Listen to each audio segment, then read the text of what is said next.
Being an illustrator with a fair-sized audience, I've been asked many times what my favorite color is, and I promise you this relates to character writing advice, so just stick with me here. And the thing is, I never really have a good answer for what my favorite color is, because I guess it's purple, but I also don't really think that one color on its own is that interesting, just as a block of that color.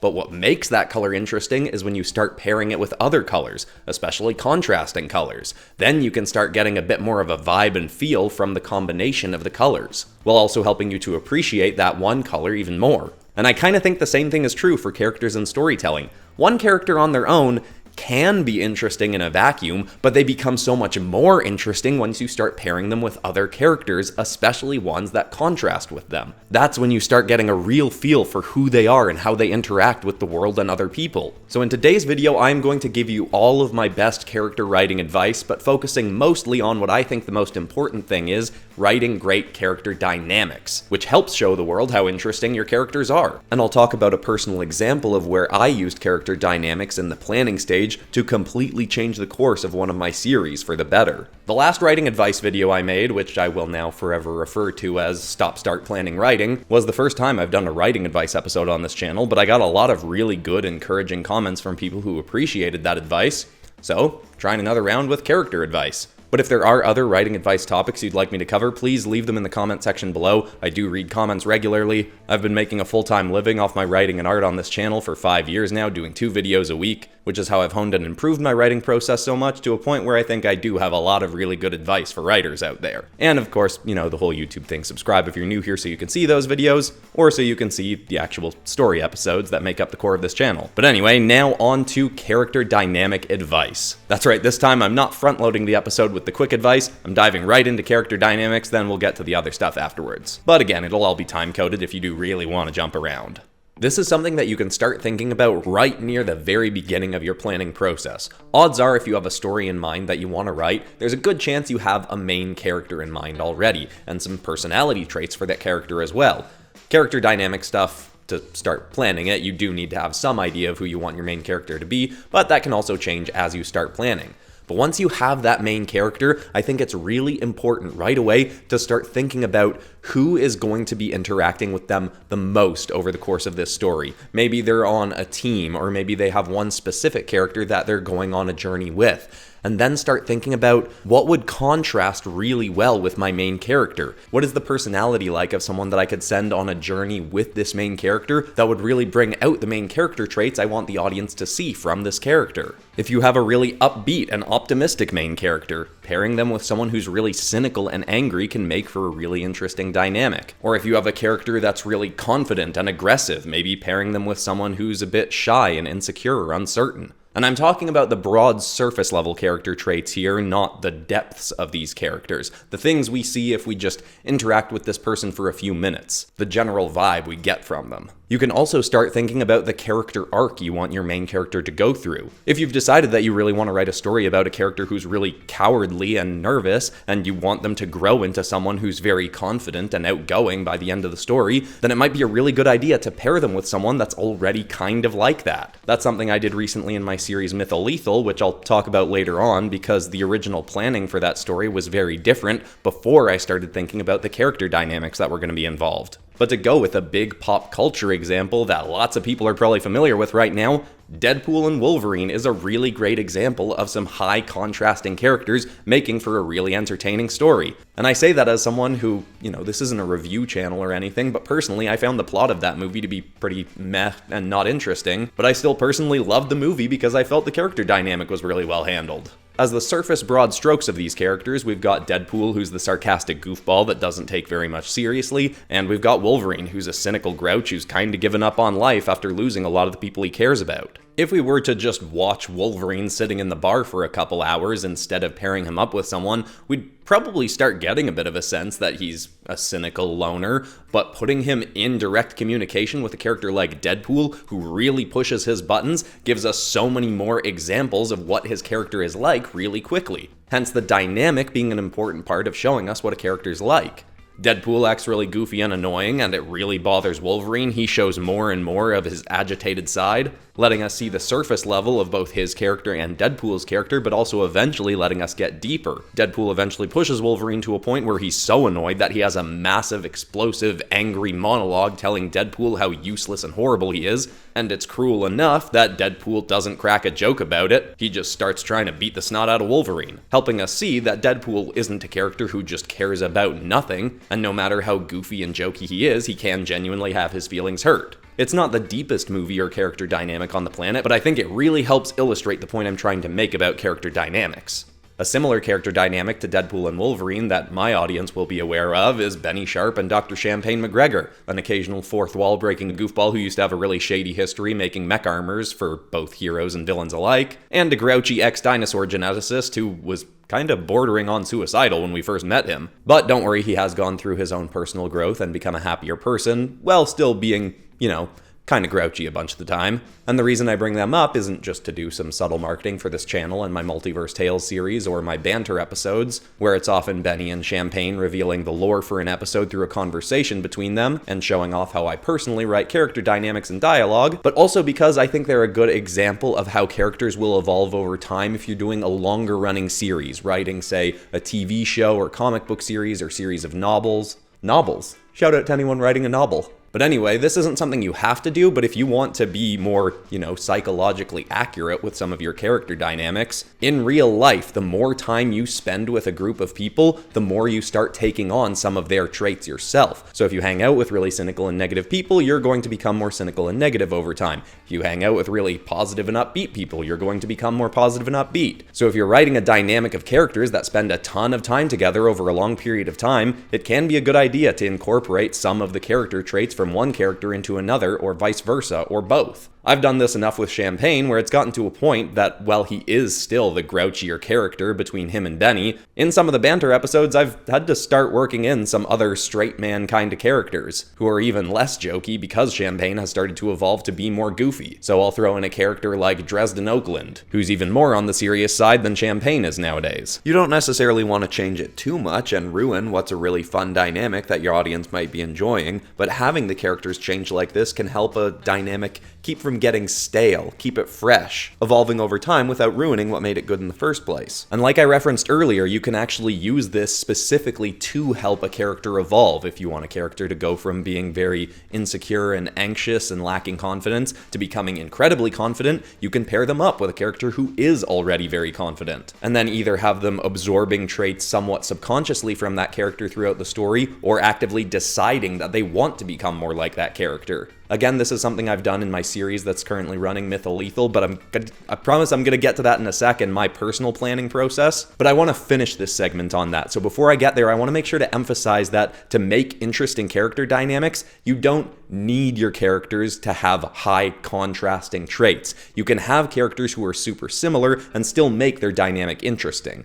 I'd say it's a lot easier to make a really fun dynamic when the characters are heavily contrasting, but it can also be super interesting to explore similar characters as the main dynamic. One of the most interesting things you could do with that, I'd say, is have them be very obviously similar off the start, then over the course of the story see how they differ, maybe even to a point where they stop working together or something like that. This is something I've kind of planned to explore for a while. I teased it in Multiverse Tales like over a year ago, but I think it is finally coming up soon in a series that's, the working title is the Trismegistus Academy, but where I'm going to explore a hero character and villain character who have the exact same life philosophies, but the way they use those philosophies and how it inspires their actions makes them act very completely differently. So the point is to say, just don't feel like you have to have your leads be super contrasting characters for them to be interesting. Just make sure you think through why you're making them be similar. How is that impacting the story, and what is that helping reveal to the audience about these characters? Now finally, I'll talk about my writing process for my series Mytholethal and how much it changed once I started thinking about the character dynamic. This isn't exactly a tip, but I think it's just a good illustration of how your process can change when you think more about character dynamics. I always knew that Mytholethal was going to be a mythology-type series about a god-killing character facing off against the gods, but originally, it revolved around a character who I'll call her Mythal now, but I think originally it was going to be a male character, and I don't even know if I ever had a name for for him. But anyway, the god queller's name is Mythil now, so we'll just go with that. Mythil was living out in the woods on her own, having no interest in interacting with anyone in the outside world, just content being a loner, but she had the inherent born ability to kill gods. And eventually a god finds out about this, and then all the other gods start hunting this character who just wants to be left alone. She gets to a breaking point where she says, fine, if they're coming after me, I'm gonna go after them, and she goes out and tries to kill the gods. That itself could be an interesting story, but as I was planning it out, I was just kind of like, I don't know, this isn't interesting enough for me. And I realized it was because there wasn't an interesting character dynamic making up the leads of the story. I also thought about how at the time I had a series running called Vigilance, which is going to be released as a book in a few weeks, but that one was very heartfelt and sincere and had some comedy beats to it and had a fair amount of action, but it was more about being heartfelt and personal development and character driven, and I thought running alongside that one I wanted something that was a little bit more action comedy focused, almost bordering on being like mythology schlock. Not quite that far, there's still heartfelt stuff within this story, but I did want to lean more into action comedy, so that was when I started thinking about what character dynamic do I want with the leads, something that will help emphasize the genre that I'm now going for. And how do I split the traits of this one character I had in mind originally into two differing characters who will be fun to have interacting with each other? That was when I started planning out Ortis Phonemo. He's a mortal who's working for the gods and is too afraid to betray them, even though he really hates the Imperium Pantheon, the main group of evil gods that he's being forced to do work for. He also, on one hand, though, is okay with what he's doing for them because it gets him out of the city. He gets to go out and be a loner, adapting that trait from Mythil to this character.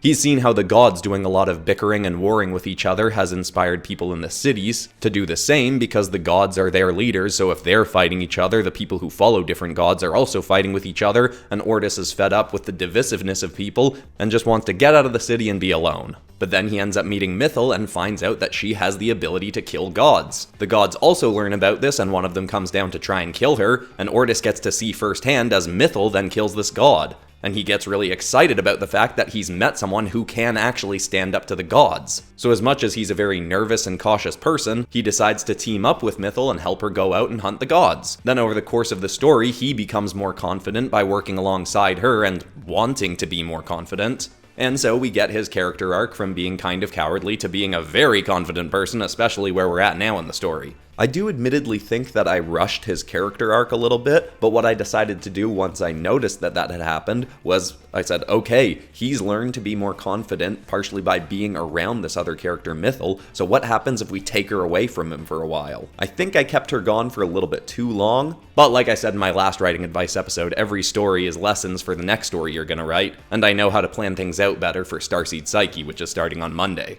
Now that's everything I wanted to cover on the front of character dynamics, so now I can get into the different, quicker tips and tricks for improving your writing of characters or making your characters stand out a little bit more. And the first one is one that I really like that's super easy to implement, and that's giving different characters of yours different quirks. And no, I'm not talking about the My Hero Academia sense.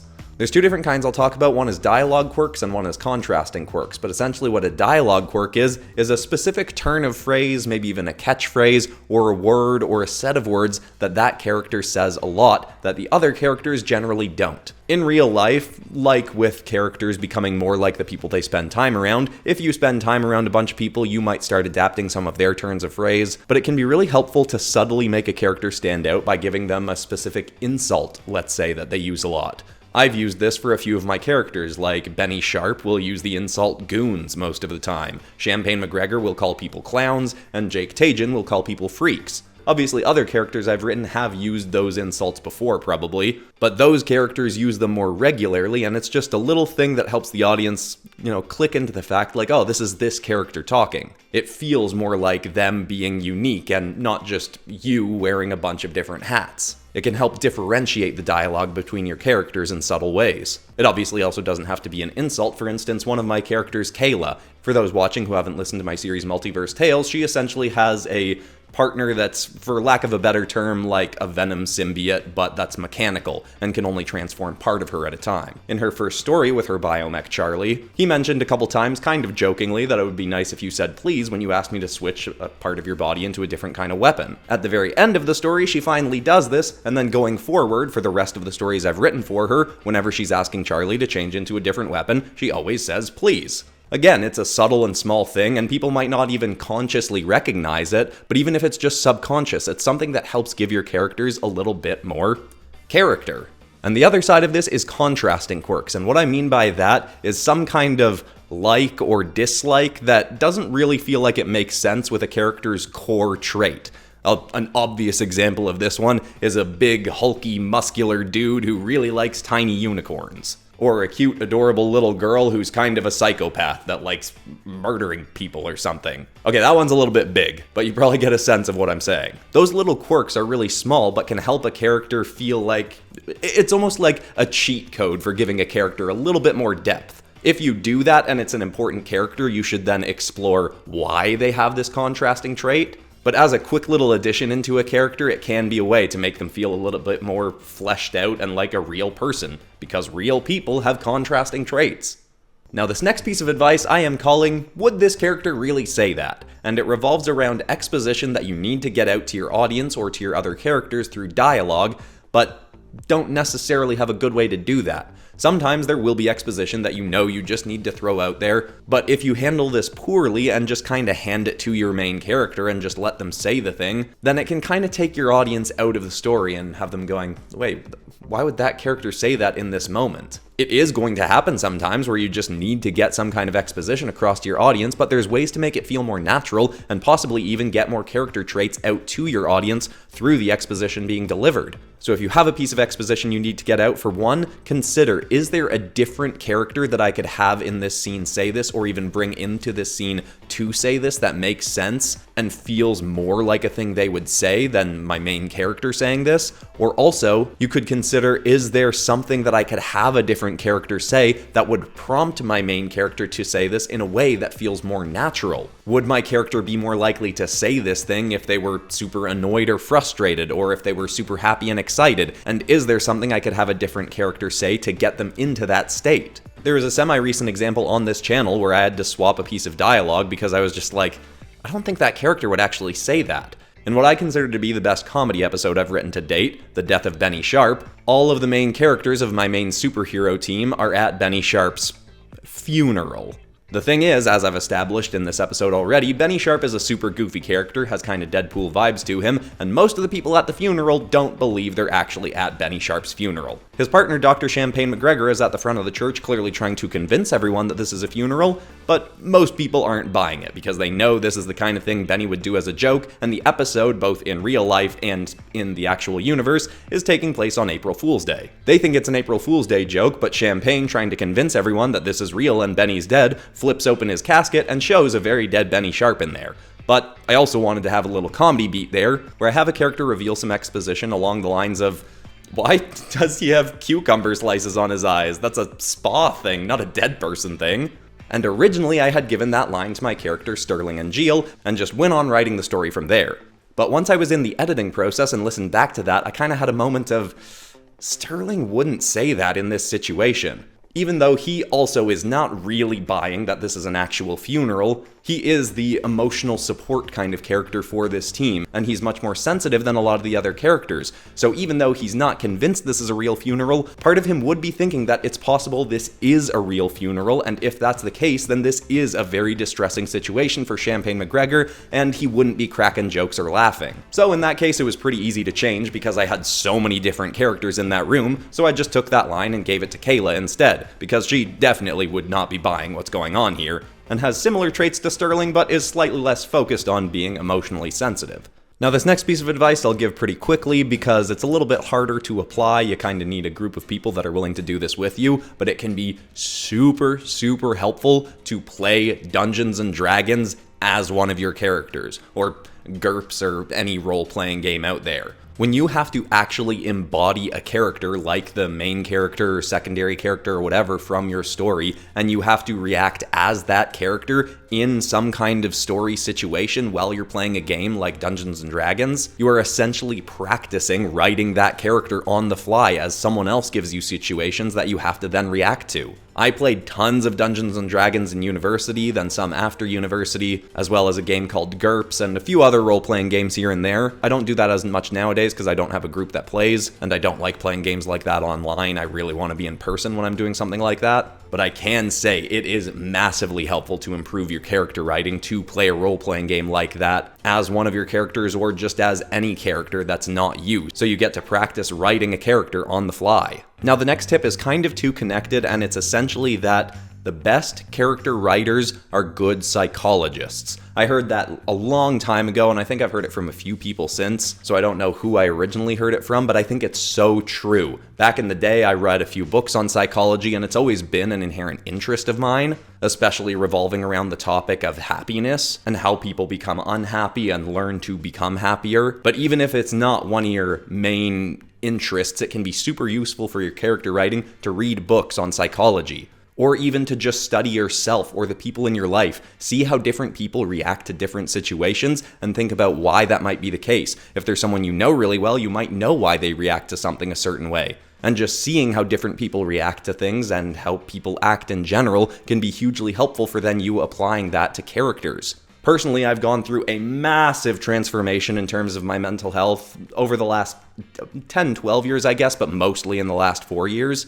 And that itself has been super helpful for me to inform how I want to write a character, because the old me would react in a much more immature way to certain situations, and nowadays I'd react, or at least like to think I'd react to a lot of things, even things that are really triggering for me, in a much more mature way. So I can then think, if I'm writing a character that's immature, I can make them react to something how I might have reacted 10 years back, and if I'm writing a character who is very mature, then they can react to that situation more like I would now, or at least how I think I would want to react to it now. And you may not have gone through as dramatic changes, or maybe you've gone through way more dramatic changes than I have. But the point is to think about real people, both yourself and others in different time periods, and how they react to different situations to help you inform how you want a specific character to react to something. That can help characters feel much more real and rounded, and even in a lot of cases really relatable. And on that relatability angle, the other side of this tip is the idea that if you can and you feel comfortable doing this, it can make your characters feel so incredibly real if you write them based around extremely emotional situations that you've been through in your life, especially really painful situations that you've gone through. Because you see, for your audience to relate to a character, they don't have to have gone through the exact same situation this character is going through. They just have to have gone through a situation that made them feel very similar emotions. And that doesn't only apply if you're writing a realistic world kind of story. You can put those kind of really deep emotional situations that you've experienced into the context of a sci-fi, fantasy, superhero epic. Even if you have to change a bunch of the circumstances, as long as the core emotions are there, then it can end up being really impactful for the person reading or watching. And it can even inform how that person then goes through their life going forward. Your storytelling can literally positively impact the lives of the people that are interacting or reading or watching your story. Now, this is me getting more into my own personal bias because I've realized in the last, I guess most specifically the last year, that I really want to use my storytelling not just to entertain people, but to help people live better lives and learn some of the mental health and personal development lessons that I've learned that have massively improved the quality of my life. But it is also just a really good character writing tip to make your characters feel more real and relatable. And like I said about how the people that you spend time around will eventually inform how you act. If you hang out with cynical people, you become more cynical, and so on. That also applies to kinds of stories that people are reading and watching. So if you have an audience of people that are coming back to your stories regularly and are hearing or reading or watching stories about people improving their lives and becoming happier and learning to take deliberate action towards improving their life, then that can genuinely have an Excuse me. Got a little emotional there.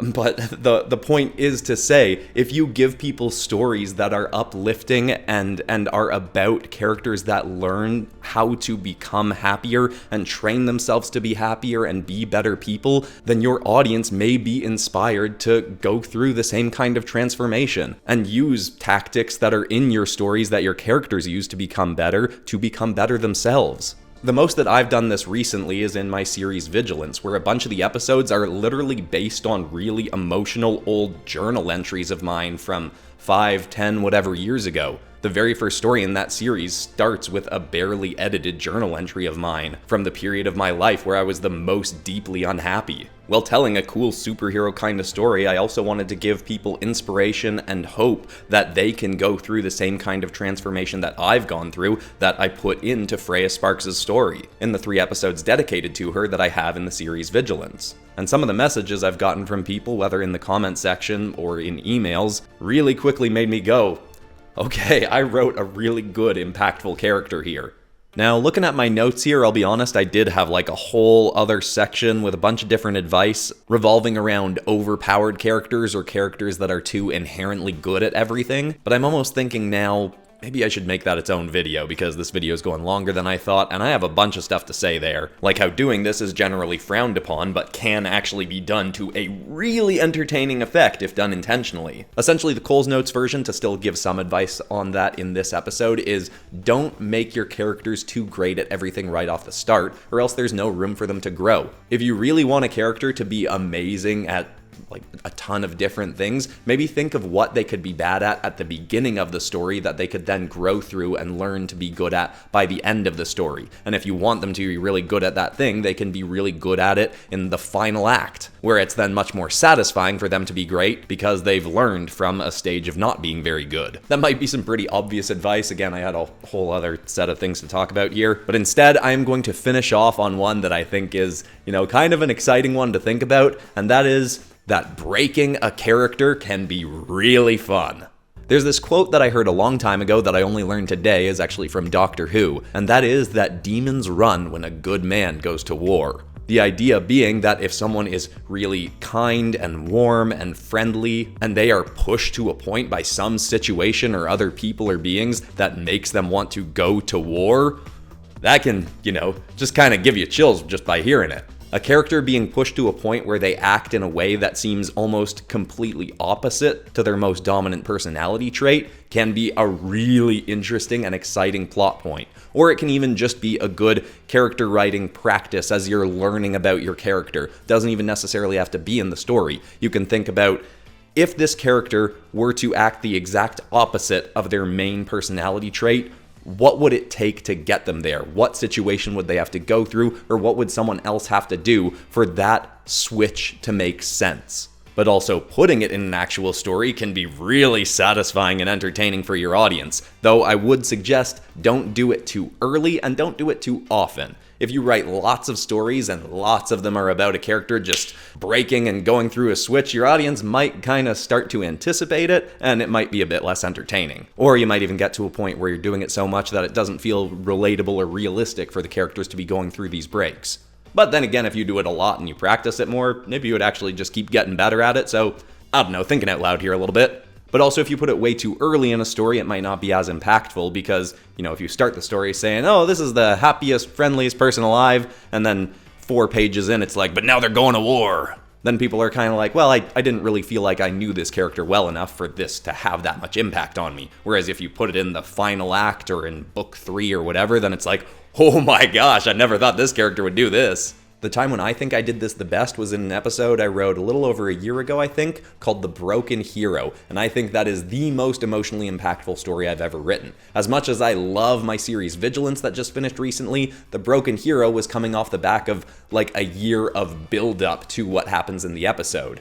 And it had been long established what kind of character Sterling Angeal was, who is the character that ends up getting broken, although it's arguable that a few of the different characters in this episode are the quote-unquote broken hero. I kind of want to encourage people to watch that episode, but to be honest, it has much more impact if you'd been watching Multiverse Tales building up to it. I don't know how it would stand on its own without knowing the previous stuff, although if you want to get into Multiverse Tales without going all the way back 4 or 5 years ago, you could jump in at Multiverse Tales Explained, which I did last year, and that would catch you up to a lot of the more modern day stories. But anyway, I'm gonna spoil that story in this episode anyway. Essentially, one of the villain characters, Professor Dresden Oakland, had been a bad guy to my main group of heroes for a while, but the main emotional support character of this team, who's very optimistic and mature, Sterling Angeal, was convinced that Dresden was going to go through a shift, that he was essentially gonna turn himself into this group and want to reform, and was not going to do the bad stuff that they thought he was planning to do. Sterling had mentioned this in a bunch of episodes building up to this point, and it was kind of looking like Dresden was going to shift,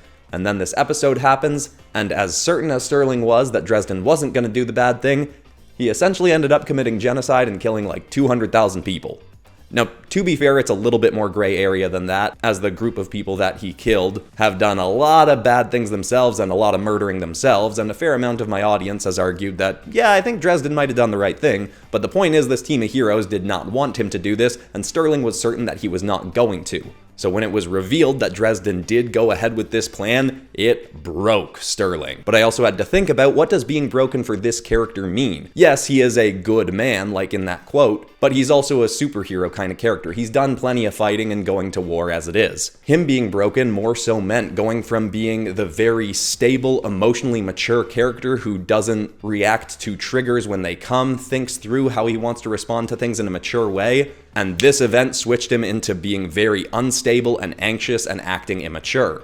Even though he's very supportive to all his friends and would encourage people to seek out support from those they love, he just leaves, says he can't be around people right now, and just goes out to hide in the woods, basically. After many stories establishing him as a very mature character, he starts acting immaturely, and then to make the story that much more fun, it's up to a character that he has been significant emotional support for, Kate Blakecour, making her become a much happier, more positive person, not quite to the extent of him or Benny Sharp or someone, but certainly becoming better, and she has to now kind of forcibly go and be his emotional support, seeing that he's acting immaturely and knowing that now she has to be the mature one for him, to remind him that his friends all want to be there to support him and he just has to let them help, and get him to a place where he can then also help them deal with the aftermath of this whole dramatic situation. I honestly do think that's one of the best stories I've ever written, and it was because I built up to it for a while and broke a character in a way that I think was super satisfying. And I remember getting a pretty good reaction from my audience on it as well,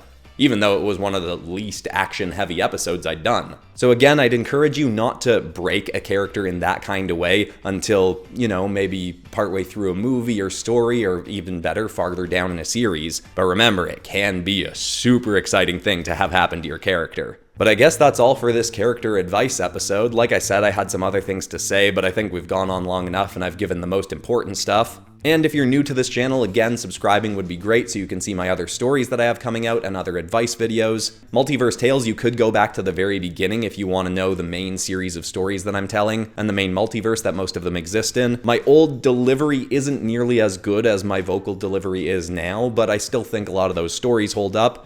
Though again, you could just start at Multiverse Tales Explained and go from there. But you know what? As a good inroad to this channel, I'll put a new playlist at the top of the homepage that's new stories to start with if you are new to the channel. Things that are either the first episodes of a series, or are one-off stories, or don't require any previous knowledge if they are partway through a series, so you can enjoy them even if you haven't seen the previous episodes. And I have a series starting on Monday called Starseed Psyche that I made a pilot of a year ago, but I'm restarting it completely fresh, and I have learned a lot of lessons from the 3 ongoing series I've been writing recently to make this one the best thing I've ever written. Until, of course, the next thing I write after it, which I'll apply the lessons from this one to that, and that'll be the best thing I've ever written. But anyway, besides that, that's all for today, except of course for ending this video on some kind of positive or inspiring note, and the thought I want to leave people with today is kind of something I covered in this episode, which is that if you have gone through a really painful emotional situation, a good way to help you get through it faster, or to see the lessons that were in it, is to think about how you would advise someone else on how to go through that same situation. Or if someone else was fresher in it, like it had just happened to them, what would you give them to help them get through it in a better way? Not only can that then help you see advice that you should essentially be giving yourself to grow through a difficult situation, but it also helps you get clear on how you can genuinely advise someone else to go through that situation in a way that ultimately ends up making their life more positive. No matter how painful a situation, there's always lessons you can gain from them down the road. I hope that's inspiring. I love you all, and I'll see you all in the next episode on Monday. Episode 1 of Starseed Psyche. See you there. Goodbye.